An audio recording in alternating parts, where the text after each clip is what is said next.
Alright guys, welcome to the last track day of the year 2022 with Go Garage and friends. So just have a look around. We've got a bunch of mates in on one of the twilight track nights here at SMSP GP. So today will be the last day of testing of this year for this car in its current form, this FD2R. Today we will be chasing a very modified Type R. It's got cage, it's got wheels, it's got exhaust intake, everything's been done. It's got a flash. That car actually belongs to one of our customers, Gavin, who bought it from us when it was our demo car. So it literally got test driven once and he bought it straight away. It will be very interesting. It will be our mostly stock demo car going up against the X demo car that is quite modified now. Yeah, it's got a half cage in it, it's got Olins, it's got 17 by 8 inch wheels with ADOARs. So it'll put up a more than equal fight, and Gavin is quite an experienced driver as well. So it'll be a very interesting battle. We've also got good mate Brandon here with his JZX90. Right next to him is Albert and his RX-7. That's also got a single turbo conversion done to it. It'll be very interesting to see how they battle out. It'll be RX-7 versus a JZX90. We've got Mark in his Lotus Elise, Mark 1. Matt in his 1M as well. Peter in his Sportivo. It's quite modified with a 1.5-way or 2-way front LSD. So let's see how we go out there.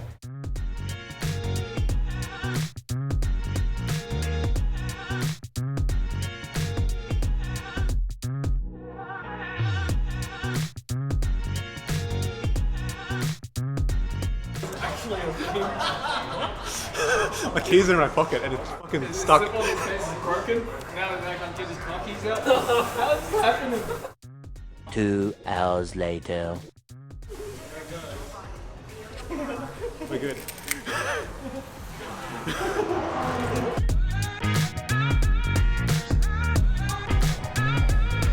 Just taping up some exposed wires. No, just discovered.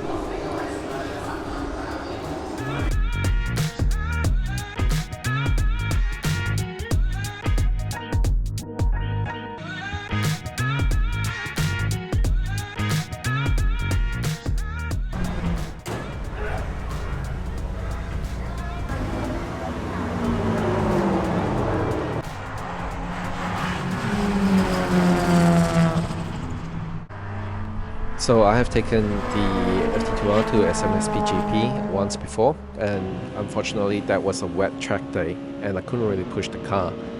Now this is the first time on the track dry, but I've got a pretty good gauge of how the tires warm up, and we set the correct tire pressures before going out this time. I was still not very confident in the car, so I did brake for turn 1. I should go a little bit more out here and come back in. That's the ideal line.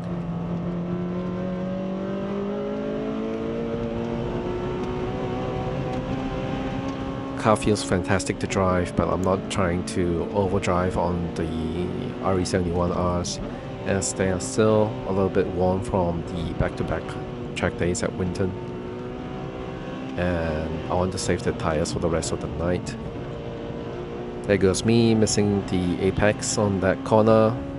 It's a very, very easy corner to make up time on. The FD2R is fantastic on the brakes, and it's very easy to drive this car really quickly, to be honest.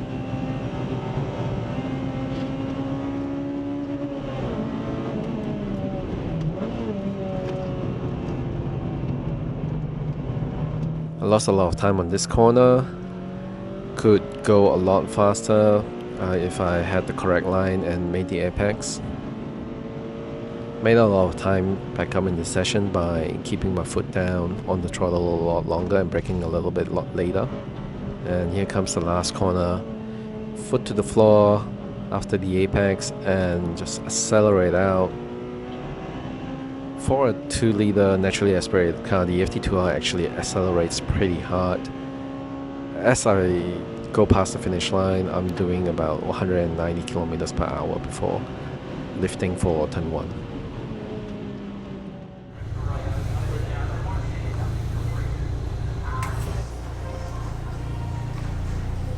Sorry, this is Brandon. He's an associate. He's a good mate of ours. He's driving this Camry-looking thing. Apparently, he did 153, but I'm starting to doubt him. He did a 158. I think that's more likely. Yeah, he said he's got traffic. Yeah, well. I was stuck behind a 911. Oh, you're stuck behind a 911. What are the odds? What are the odds, Mike? Yeah, I thought you should be like, you know, T51R. T51R. Anyways, tell us more about your JZX90. 1994 Toyota Mark II Tourer V. It has been with me for 5 years. It's got single turbo conversion, coilovers, endless pads and EBA rotors, Recaro SR3. It's fun stuff. When are you going to drift it like every other JZX90 boy? Grip only here, man. Grip only? That is rare. Grip only in the drift car? Oh, this guy is, you know, going against the trend. So if you have any wonder about who could be the fastest in our group, it's definitely this car, the RX-7. This car was brought in by us. Then we sold it to Albert, who is our business associate and also runs go-parts. He's also a great mate of ours. And we think he's possibly the best driver out of all 3 of us. And this is a single turbo setup. I think it's a HKS single turbo setup as well. And it's been tuned by Fujita Engineering in Japan before it came. It's going to be a very, very wicked weapon. The way he reckons it's fun on the track, he doesn't care about lap times. He cares about taking down other cars, as in like he overtakes them. And he counts it as like a kill. But I've made him put on the timer, so we'll also check out what kind of lap times that he can set.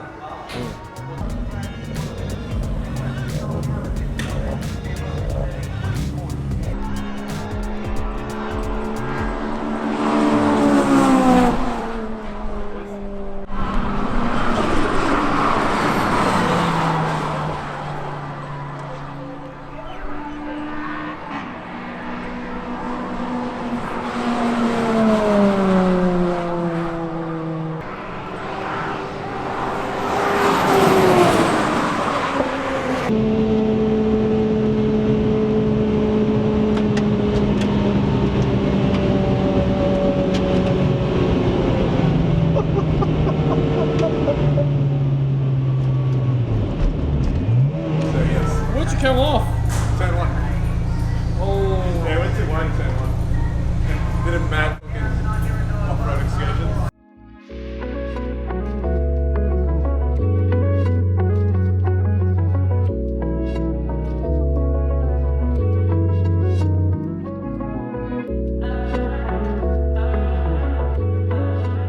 So we just finished a couple of sessions. We were on a little break here. Some cars blew up on turn 1 and left a whole bunch of oil on the track. So I don't think we'll go any faster tonight as the oil is on the racing line. So we already did some PBs. So for us, we did a 153.95 in the blue FD2R. And Gavin did a 152.32 in his modified FD2R. So I think there's a lot more in it. He's still learning the car after all these big modifications to it. He hasn't gone back to the track yet. So how does the car feel after you've done all the mods to it? Very different. Very different? It is a big jump from whatever I had before. But it feels a lot more comfortable at the moment, a lot more planted. And yeah, definitely there's more time to chase. More time to chase. Yeah. Which mod had the biggest difference on your car? Suspension, definitely. The tune as well, it helped a little bit. And also the cage. Okay. Yeah, the half cage helps. Helps a lot. Helps with the rigidity as well. What suspension are you running? At the moment, it's Olin's DFV. Yeah. Who do you source it from? From Go Parts. Yeah, there you go. Yeah, check out Go Parts. Jerry brought it in. Yeah, with Hyperco springs too, so it's pretty good. Yeah, very well track setup. I drove it on the street before this, and it's a very dirty car now. There's a ton of grip, especially with the smaller diameter wheels, which are 17 by 8 inch. I'm still running 18 inch by 7.5, very near stock sizes. They feel completely different compared to the smaller wheels. That is very jet fighter-like, instantaneous response and everything. So for the next session, I'll take his car out for a spin and see how it's like, and he'll be driving my blue one, which obviously is not that exciting, but I think he can drive this much faster than I can due to his experience. He's run a lot more track days in his FD2R than I have, so we'll see how our times go.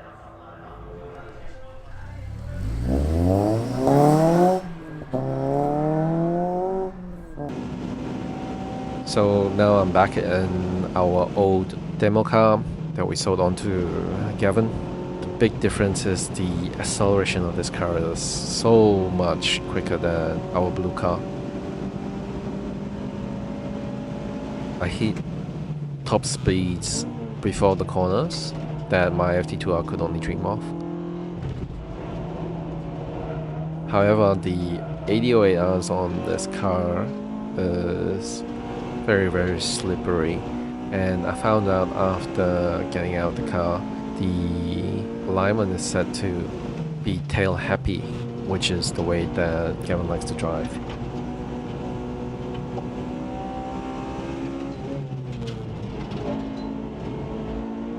I think it's great alignment on a track like, say, Wakefield Park, but on SMSP GP, the car feels a little bit too nervous for my liking. It's very hard to commit the car to corners comparatively to the blue FD2R with the RE71 RS. Although I am driving slower in the corners, the car is explosively fast coming out of the corners. While on the street, the car felt really planted in the rear with the rear end due to the roll cage. Due to the higher speeds of the track, it's a little bit more nervous than I like. However, the Olins do feel fantastic, especially when on its full hard settings. The car is extremely responsive between the slower corners, and it's something I would love to emulate for our blue car. So anyways, we went back out to the track one last time. They called one last session for us, just as we thought we were going to end it and pack up and go home.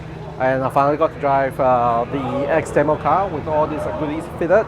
And I can tell you this is a weapon, and this has just an intake, 2.5 inch catback exhaust with a high flow cat, and the JDM Yard flash tune. And everywhere I was seeing like higher peaks in top speed. The acceleration on this is just insane compared to the blue FD2R. And my only criticism is that what we have here on this car is 8008Rs, and they are one generation older than the RE71 RS that is on the blue FD2R that we have. So they're not as predictable. They have a lower peak grip, and it didn't really give me confidence in driving the car. I couldn't set a PB in this car simply because there was so much oil on the track on turn 1. They told us to slow way down for it, and I tried to peak out at 160, but the rear was starting to come around, and I wasn't trusting those 8008Rs at all. So I think on the same tire, this is a weapon. This is a good 150 flat car. There's so much acceleration in this car, and the diff in it is barely able to keep up with how I normally put power through early throughout the turns. So that you can kind of feel like the diff fighting a bit, losing grip and spinning a bit over one wheel, but it's still a fantastic car to drive. I think with RE71 RS, this combo would have been perfect. And well, that concludes our track day for 2022 and the testing on our stock FD2R, stockish FD2R. more development will continue on in 2023. So I can't wait to show you how much we'll improve on the car and what kind of new lap times we'll be able to set. Signing off, Go Garage. Remember to like and subscribe. Time to get some food. Let's get dinner!